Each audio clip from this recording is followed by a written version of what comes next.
நானும் ஒரு படத்துக்கு மேல தேவா சார் இசையமைத்திருக்காரு. ஆமா, நிறைய மக்கள் ரீச் ஆயிருக்காரு. ஸ்ரீகாந்த் தேவா சார் கூட அந்த கருவறை படத்துக்கு தேசிய விருது வாங்கியிருக்காரு. தேவா சாருக்கு தேசிய விருது கிடைக்கல. அதை பத்தி என்ன நினைக்கிறீங்க? கஷ்டமா தான் இருக்கு. ஆமா, எவ்வளோ நல்ல படங்கள்லாம் பண்ணியிருக்காரு, நல்ல பாடல்கள்லாம் கொடுத்துருக்காரு. எல்லாருக்கும் என்ன சொல்லுவீங்க, தேவனா கானான்னுவீங்க. அது கிடையாது.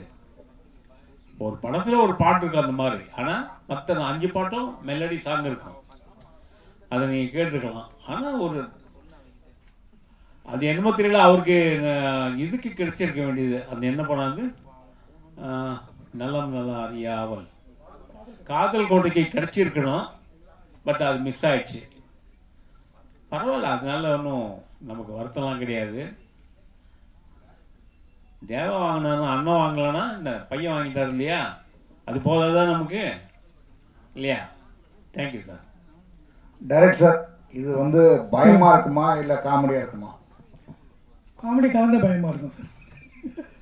ஏன்னா பயம் இருக்குது, கண்டிப்பாக சில ஸ்பாட்ஸில் பயம் இருக்குது. நிறைய அதான் சொன்னேன் இல்லையா, ஒரு செக்மெண்ட் பண்ணியிருக்கோம், ஒரு லேயர்ஸ் பண்ணியிருக்கோம். படம் ஸ்டார்டிங்லேருந்தே ஒரு லேயர்ஸ் பண்ணியிருக்கோம். ஒரு லேயர்ஸுமே உங்களை வந்து கன்ஃபியூஷன்லேயே கொண்டு போகும். அந்த மாதிரி உள்ள படம். அதில் சில இடத்துல நீங்கள் கண்டிப்பாக பயப்படுற எலமெண்ட்ஸும் இருக்குது. அந்த பயன்றதை நான் தான் சொன்னேன் இல்லையா, இப்போ குழந்தை பார்க்கும்போது பயப்படுற அந்த பயம், அந்த ஸ்கேரி பயம் கிடையாது. அதான் நான் சொன்னேன், ரத்தம் கிடையாது, அர்த்தம் போடுறது கிடையாது.